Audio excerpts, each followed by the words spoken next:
আমরা এখনো আমি তো বক্তা, ছোটখাটো একটা বক্তা তো, কিন্তু এখনো আমার ওস্তাদ সামনে থাকলে আমি জুতা ধইরা টাইনা রাখি, সোজা করি, ধুইয়া দেই। এতটুকু সম্মান যদি না দিতাম তাই চেয়ারে এতদিন টিকতে পারতাম না, যেই ঝড় তুফানের মধ্যে আমি আছি। আমার এলেম নাই, কিচ্ছু নাই, আল্লাহ ওয়ালাদের নেক নজর আছে, আর বেদবি জীবনে করি নাই। এবার বলবা হাফিজ ভাই এটা কেমনে সম্ভব? এবার আমার মতো হুজুর টুজুর দিকে না তাকাইয়া তোমার লাইনের যুবকদের দিকে তাকাও, দেখবা খুবই সহজ। হয়তো তুমি পারো না রে বাবা, কিন্তু তোমার মতো শত শত যুবক স্কুল কলেজে পড়িয়াও 5 বেলার নামাজ পড়ে, আছে না নাই? তুমি পারো না কেন? তুমি তোমার ক্লাসের ছেলে মেয়েদের যারা নামাজ পড়ে, মেয়েরা ছেলেরা 5 বেলার নামাজ পড়ে, স্কুলে নামাজের জায়গা আছে, কলেজে নামাজের আলাদা জায়গা আছে, মেয়েদের নামাজের ঘর আলাদা, ছেলেদের নামাজের ঘর আলাদা। তোমার ক্লাসের ছেলে মেয়েরা নামাজ পড়ে, তুমি পারো না কেন? আগামীকালকে থেকে একটা ঔষধ ব্যবহার করো, ওদের পা ধোয়া পানি তুমি খালি পেটে 3 বার খাবা ডেইলি। তোমার ক্লাসের ছেলে মেয়েরা যদি 5 বেলার নামাজ পড়তে পারে, তুমি কেন পারবা না রে বাবা? তোমার আমার মতো যুবক র্যাব, আর্মি, পুলিশ, বিডিআর এর চাকরি করে, ওসি, ডিসি, এসপি, আইজি, উকিল, ব্যারিস্টার 5 বেলার নামাজ পড়ে, দাড়িওয়ালা অভাব নাই, তুমি কেন পারবা না? দাড়ি কাটা, দাড়ি সাদা, দাড়ি ছোট ছোট করে ব্রাশ মার্কা রাখে, যারা পুরাটা ক্লিন করে, আবার যারা ছোট ছোট করে রাখে।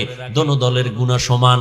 কেমন গুনাহ? 24টা ঘন্টার সেকেন্ডে সেকেন্ডে সেকেন্ডে সেকেন্ডে সেকেন্ডে অল টাইম কবিরা গুনাহ লেখা হয়। কবিরা গুনাহ মানে কি? ছোট না বড়?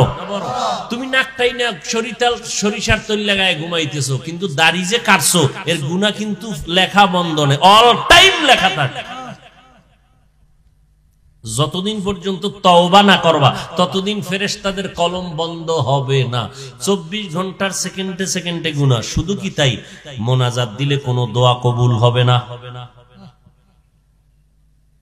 তোমাকে কাছের কোন মহব্বতের হুজুর থাকলে জিগাইও। ভাইরা আমার, এই যে টাকনু গিরার নিচে পুরুষেরা প্যান্ট পরে, প্যান্ট পরেনি, অল টাইম কবিরা গুনাহ। তুমি যদি লঙ্গি ভইরা ঘুমাও তারপর প্যান্ট পরছো, তওবা না করা পর্যন্ত কবিরা গুনাহ লেখা বন্ধ হবেই না, লেখতে থাকবেই। ভাইরা আমার, তার মানে কি প্যান্ট পরা যাবে না? ওই জাকির নায়েক সাহেব প্যান্ট পরে গিরার উপরে, তাকায় দেখছো? টাকনু গিরার উপরে পড়ে, কখনো নিচে পড়ে না। স্পষ্ট সহিহ হাদিস, টাকনু গিরার নিচে পাজামা প্যান্ট পরা হারাম। জাহান্নামে যাবে ওই অংশ, জাহান্নাম। এই তোমার বোন আছে না? আলহামদুলিল্লাহ, বোন আছে না ঘরে? বোনের বয়স তোমার বড়, ধরে নাও বোনের বয়স 25, আর একটু বেশি ধরো, আচ্ছা 25 ধরলাম। তোমার বয়স মাত্র 23। তোমার বোনের গালে একটা দাড়িও নাই, তোমার গালে দাড়ি। এবার আল্লাহরে কি কইবা? আল্লাহ, তুমি আমার বোনের গালে দাড়ি নিতে আমারে দিলা, এটা কেমন হইল? আল্লাহ বুঝি বানাইতে একটু উল্টা পাল্টা হয়েছে। তোমার 25 বছর বোনের গালে দাড়ি দিলেন না কেন? তোমার 22 বছর যুবকের গালে দাড়ি দিলেন, রেখা পড়ে গেল। আমার আল্লাহ তোমাকে বানাইবেন, দেখতে কেমন সুন্দর লাগবে আমার আল্লাহ ভালো বুঝেন। পুরুষের দাড়ি হলো সৌন্দর্য, মহিলাদের চুল হলো সৌন্দর্য। ওদিক দিয়ে আমার বোনেরা চুল কাটে, এদিক দিয়ে আমার যুবকেরা দাড়ি কাটে। পাল্লা দিছে,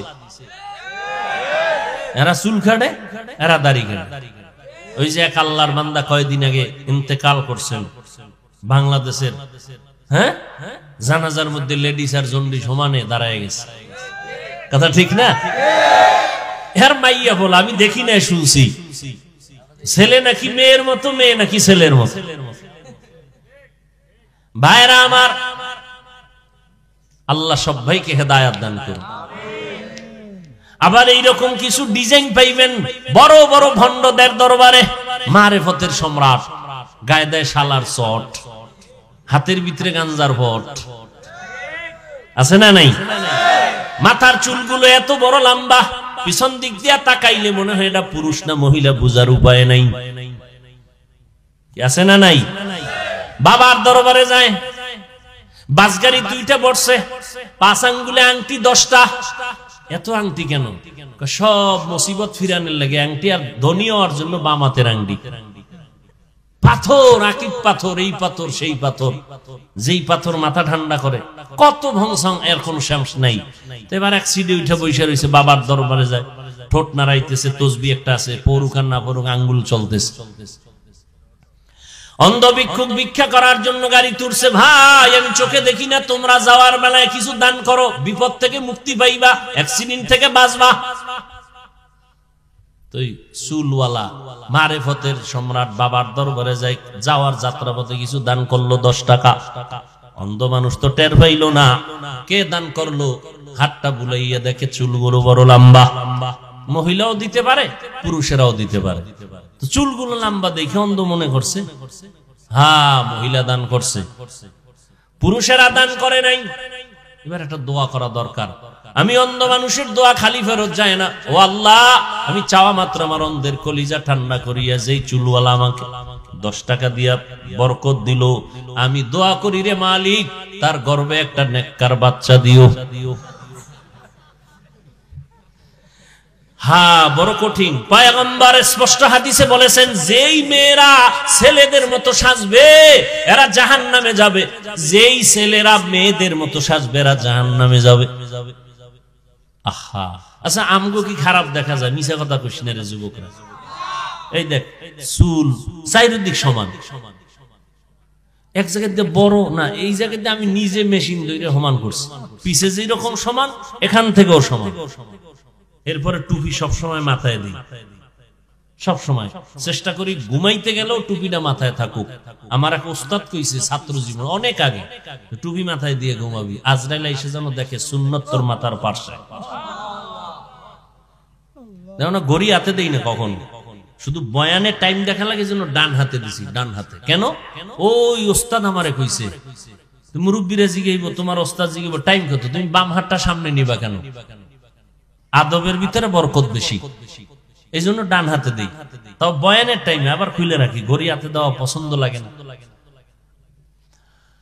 আহা, লিকুল্লি শাইইন জিনাতুন ফিল ওয়ারা ওয়া জিনাতুল মারই তামামিল আদাব। তুমি আজকে বিড়ি টানো স্যারের সামনে দাঁড়ায় দাঁড়ায়, আরে টান,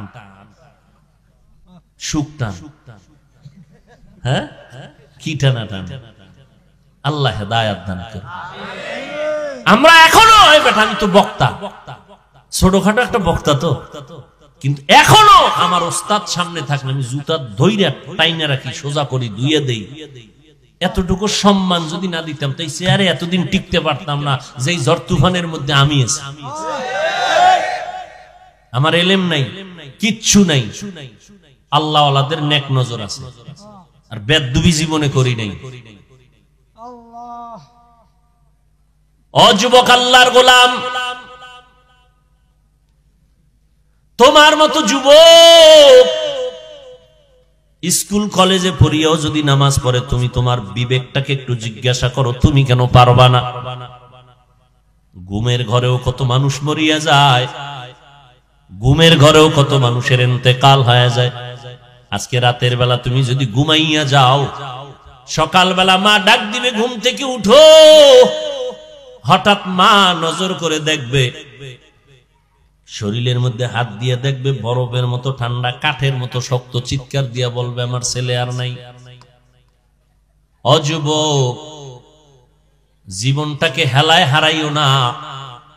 আজকে তোমরা স্কুল কলেজে যাদের লেখা বই পড়ো, ইংরেজি বই পড়ো, অঙ্ক পড়ো, ভূগোল পড়ো, ইতিহাস পড়ো, এই যুবকেরা আমার লাগে কথা বল, স্কুলে যে পড়ো ইংরেজি, অঙ্ক, ইতিহাস, ভূগোল, এই বইগুলো কি আসমান থেকে আইছে না কেউ লেখছে?